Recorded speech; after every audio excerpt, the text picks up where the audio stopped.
विश्व की पीड़ा दूर करने वाले देवी, हम तुम्हारे चरणों में पड़े हुए हम पर प्रसन्न हो। त्रिलोक निवासियों के पूजनीय परमेश्वर, सब लोगों को वरदान दो। देवी बोली, देवताओं मैं वर देने को तैयार हूँ। तुम्हारे मन में जिसकी इच्छा हो वह वर मांग लो। संसार के लिए उस उपकारक वर को मैं अवश्य दूंगी। देवता बोले, सर्वेश्वरी तुम इस प्रकार तीनों लोगों की समस्त बाधाओं को शांत करो और हमारे शत्रुओं का नाश करते रहो। देवी बोली, देवताओं वत्स मनवंतर के 28वें युग में शुंभ और निशुंभ नाम के 2 अन्य महादैत्य उत्पन्न होंगे। तब मैं नंद गोप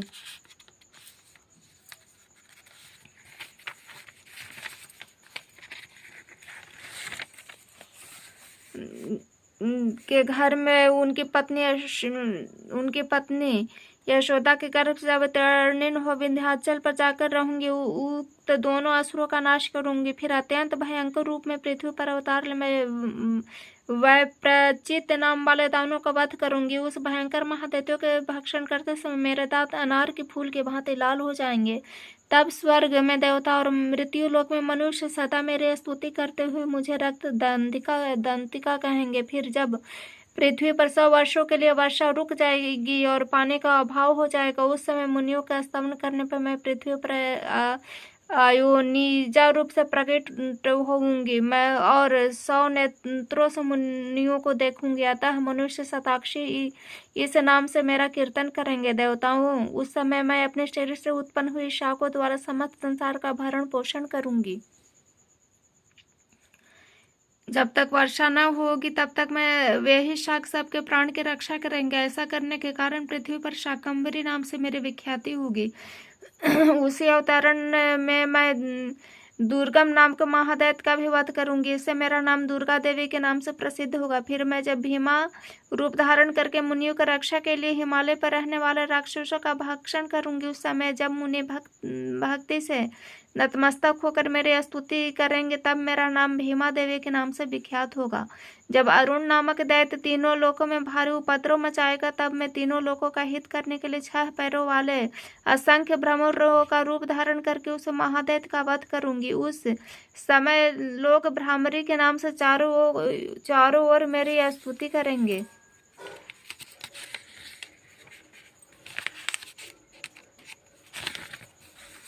इस प्रकार जब जब संसार में दानवीय बाधा उपस्थित होगी, तब तब मैं अवश्य अवतार लेकर शत्रुओं का संहार करूंगी। मैं तीनों नेत्रों वाले दुर्गा देवी का ध्यान करता हूँ। उनके श्री अंगों की प्रभा बिजली के समान वे सिंह के कंधे पर बैठी हुई है, भयंकर प्रतीत होती हैं। हाथों में तलवार और ढाल लिए अनेक कन्याएं उनकी सेवा में खड़ी। वे अपने हाथों में चक्र, गदा, तलवार, ढाल, बाण, धनुष, पाश और तर्जनी मुद्रा धारण किए हुए उनके स्वरूप अग्निमय है तथा वे माथे पर चंद्रमा का मुकुट धारण करते हैं। देवी बोली, देवताओं, जो एकाग्रचित होकर प्रतिदिन इस स्तुति से मेरा स्तमन करेंगे, उसकी सारी बाधा मैं निश्चय ही दूर कर दूंगी। जो मधुकैटभ नाश महिषासुर का वश तथा शुंभ निशुंभ के संहार के प्रसंग को पाठ करेंगे तथा अष्टमी, चतुर्दशी और नवमी को भी जो एकाग्रचित होकर मेरे भक्ति पूर्वक मेरे उस महात्म्य का श्रवण करेंगे, उसे कोई भी पाप कभी छू न सकेगा। उन पर पाप जनित आपत्तियां कभी नहीं आएंगी। उनके घरों में कभी दरिद्रता नहीं होगी तथा उनको कभी प्रेमी जनों का भी शोक का कष्ट नहीं भोगना पड़ेगा। इतना ही नहीं, उन्हें शत्रु से, लुटेरे से, राजा से, शस्त्र से, अग्नि से तथा जल की राशि से भी कभी भय नहीं होगा। इसलिए सबको एकाग्रचित होकर भक्ति पूर्वक मेरे इस महात्म को सदा पढ़ना और सुनना चाहिए। यह परम कल्याणमय है। मेरे महात्म्य, महामारी जनित समस्त उपद्रव तथा आध्यात्मिक आदि तीनों प्रकार के उत्पातों को शांत करने वाला। मेरे जिस मंदिर में प्रतिदिन विधि पूर्वक मेरे इस महात्म का पाठ किया जाता है, उस स्थान को मैं कभी नहीं छोड़ती। वह सदा मेरा ही सन्निधान बना रहता है। बलिदान, पूजा, होम तथा महोत्सव को अवसरों पर मेरे इस चरित्र का पूरा पाठ और श्रवण करना चाहिए। ऐसा करने पर मनुष्य विधियों को जानकर या बिना जाने भी मेरे लिए जो बलि पूजा या होम आदि करेगा उसे मैं बड़ी प्रसन्नता के साथ ग्रहण करूंगी। शरत काल में जो वार्षिक महा पूजा की जाती है उस अवसर पर जो मेरे इस महात्म को भक्ति पूर्वक सुनेगा वह मनुष्य मेरे प्रसाद से सब बाधाओं से मुक्त तथा धन एवं पुत्र से संपन्न होगा। इसमें तनिक भी संदेह नहीं है। मेरे इस महात्म में मेरे प्रादुर्भाव सुंदर कथा उस युद्ध में किए हुए मेरा पराक्रम सुनने से मनुष्य निर्भय हो जाता है। मेरे महात्म का श्रवण करने वाले पुरुषों के शत्रु नष्ट हो जाते हैं, उन्हें कल्याण की प्राप्ति होती है तथा उनका कुल आनंदित रहता है। सर्वस्त्र शांति कर्म में बुरे स्वप्न दिखाई देने पर तथा ग्रह जनित भयंकर पीड़ा उपस्थित होने पर मेरा महात्म श्रवण करना चाहिए। इससे सब विघ्न तथा भयंकर ग्रह पीड़ाएं शांत हो जाती है। मनुष्यों द्वारा देखा हुआ दुख स्वप्न शुभ स्वप्न में परिवर्तित हो जाता है। बाल ग्रहों में आक्रांति हुए बालकों के लिए महात्म शांतिकारक है तथा मनुष्य के संगठन में फूट होने पर अच्छे प्रकार मित्रता कराने वाला है। यह महात्म समस्त दुराचारियों के बल का नाश करने वाला है। इसके पाठ मात्र से राक्षसों भूतों और पिशाचों का नाश हो जाता है। मेरा सब महात्म मेरे समीप की प्राप्ति कराने वाला है। समय प्रकार पुष्प अर्ध धूप दीप गंध आदि उत्तम सामग्री द्वारा पूजन करने से, ब्राह्मणों को भोजन कराने से, होम कराने से, प्रतिदिन अभिषेक करने से, नाना प्रकार अन्य भोगों का अर्पण करने से तथा दान देने से आदि इस 1 वर्ष तक जो मेरी आराधना की जाती है और उससे मुझे जितनी प्रसन्नता होती है उतनी प्रसन्नता मेरे इस उत्तम चरित्र का एक बार श्रवण करने मात्र से हो जाती है। इस महात्म का श्रवण करने पर पापों को हर लेता है और आरोग्य प्रदान करता है। मेरे प्रादुर्भाव के कीर्तन समस्त भूतों से रक्षा करता है तथा मेरे युद्ध विषय में चरित्र दुष्ट दैत्यों का संहार करने वाला है।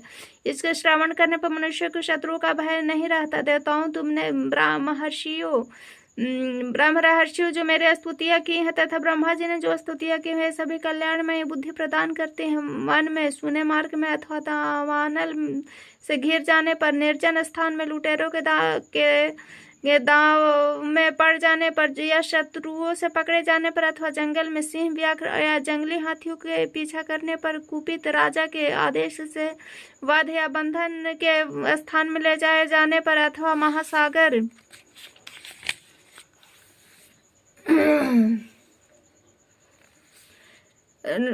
नाव पर बैठने के बाद भारी तूफान से नाव डगमगाने पर और अत्यंत भयंकर युद्ध में शस्त्रों का प्रहार होने पर अथवा वेदना से पीड़ित होने पर कि बहुना सभी भयानक बाधाओं से उपस्थित होने पर जो मेरे इस चरित्र का स्मरण करता हुआ मनुष्य संकटों से मुक्त हो जाता है। मेरे प्रभाव से सिंह आदि हिंसक जंतु नष्ट हो जाते हैं तथा लुटेरे और शत्रुओं भी मेरे चरित्र का स्मरण करने से पुरुष से दूर भागते हैं। ऋषि कहते हैं, यो कहकर प्रचंड पराक्रमी भगवती चंडिका सब देवताओं को देखते वहीं अंतर ध्यान हो गई। उस समय देवता भी शत्रुओं के मारे जाने से निर्भय हो पहले की तरह आगे भाग का उपयोग करते हुए अपने अपने अधिकार का पालन करने लगे। संसार का विध्वंस करने वाले महाभयंकर अतुल पराक्रमी देव शत्रु शुंभ तथा महाबली शुंभ के युद्ध में देवी द्वारा मारे जाने पर शेष दैत्य पाताल लोक में चले गए और राजन इस प्रकार भगवती अंबिका देवी नित्य होती हुई भी पुनः पुनः प्रकट होकर जगत की रक्षा करती हैं। वे ही इस विश्व को मोहित करती हैं, वे ही जगत के जन्म देती हैं वे ही प्रार्थना करने पर संतुष्ट विज्ञान समृद्धि का प्रदान करते हैं। राजन महाप्रलय काल में महामारी के स्वरूप धारण करने वाले महाकाली इस समस्त ब्रह्मांडों में व्याप्त है।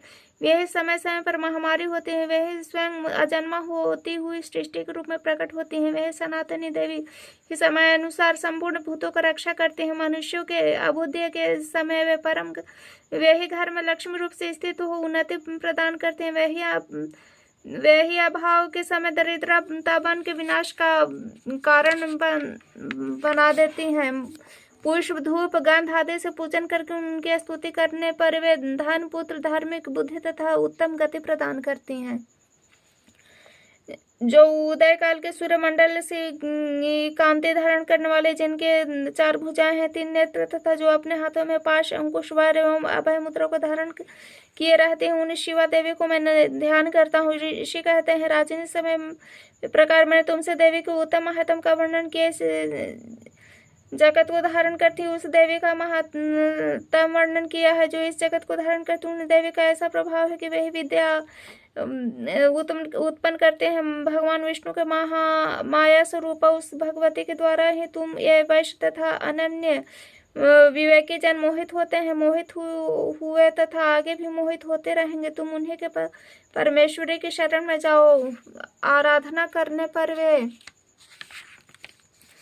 ये मनुष्य को भोग स्वर्ग तथा मोक्ष प्रदान करते हैं। मार्कंडेय जी कहते क्रोष्टुकी जी, मेधा मुनि के वचन सुनकर रात सूरत ने उत्तम व्रत का पालन करने वाले उस महाभाग महर्षि को प्रणाम किया। अत्यंत ममता और राज्य अपहरण से बहुत खिन्न हो चुके थे महामुनि, इसलिए विरक्त होकर राजा तथा वैश्य तत्काल तपस्या को चले गए और जगदम्बा के दर्शन के लिए नदी के तट पर रहकर तपस्या करने लगे। वैश्य उत्तम देवी सूक्त का जप करते हुए तपस्या में प्रवृत्त हुए। वे दोनों नदी के तट पर देवी की मिट्टी का मूर्ति बनाकर पुष्प, दीप, धूप आदि हवन आदि के द्वारा उनकी आराधना करने लगे। उन्होंने पहले तो आहार को धीरे धीरे कम किया, फिर बिल्कुल निराहार रहकर देवी में ही मन को लगाए एकाग्रता पूर्वक उनका चिंतन आरंभ किए। वे दोनों अपने शरीर के रक्त से प्रोक्षित की बलि देने के लगातार 3 वर्ष तक स्वयं पूर्वक आराधना करते रहे। इस पर प्रसन्न होकर जगत को धारण करने वाली चंडिका देवी प्रत्यक्ष दर्शन देकर कहा, देवी बोली, राजन तथा अपने कुल को आनंदित करने वाले वैश्य, तुम लोग जिस वस्तु की अभिलाषा रखते हो वह मुझसे मांगो, मैं संतुष्ट हुआ था तुम्हें वह सब कुछ दूंगी। मार्कंडेय जी कहते हैं, तब राजा दूसरे जन्म में नष्ट न होने वाले राज्य मांगा तथा इस जन्म में शत्रुओं की सेना को बलपूर्वक नष्ट करके पुनः अपना राज्य प्राप्त कर लेने का वरदान मांगा। वैश्य का चित्त संसार की ओर से खीन एवं विरक्त हो चुका था। वे बड़े बुद्धिमान थे, अतः उस समय उन्होंने ममता और अहंकार रूप आसक्ति का नाश करने वाला ज्ञान मांगा। देवी बोली, राजा तुम थोड़े ही दिनों में शत्रुओं को मारकर अपना राज्य प्राप्त कर लोगे। अब वहां तुम्हारा राज्य स्थिर रहेगा। फिर मृत्यु के पश्चात तुम भगवान विश्वान सूर्य के अंश से जन्म लेकर इस पृथ्वी पर सावर्ण मुनि के नाम से विख्यात हो गए। वैश्वर्य, तुमने जिस वर को मुझसे प्राप्त करने की इच्छा की है उसे देती हूँ। तुम्हें मोक्ष के लिए ज्ञान प्राप्त होगा। मार्कंडेय जी कहते हैं, इस प्रकार उन दोनों को मनवांछित वरदान देकर तथा उनके द्वारा भक्ति पूर्वक अपने स्तुति सुनकर अंबिका देवी तत्काल अंतर्ध्यान हो गई। इस तरह देवी से वरदान पाकर क्षत्रिय श्रेष्ठ सूरत सूर्य से जन्म ले सवर्णी नामक मनु होंगे।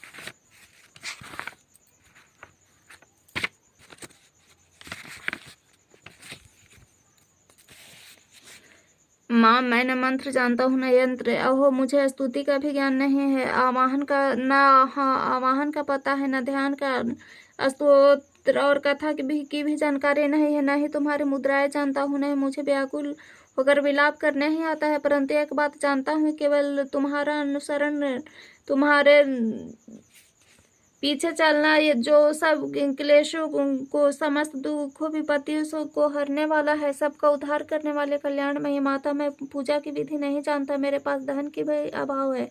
मैं स्वभाव से ही आलसी हूँ तथा मुझे कुछ भी ठीक पूजा का संपादन हो भी नहीं सकता। इस कारण से भी तुम हरि चरणों की सेवा में जो त्रुटि हो गई हो उसे क्षमा करना, क्योंकि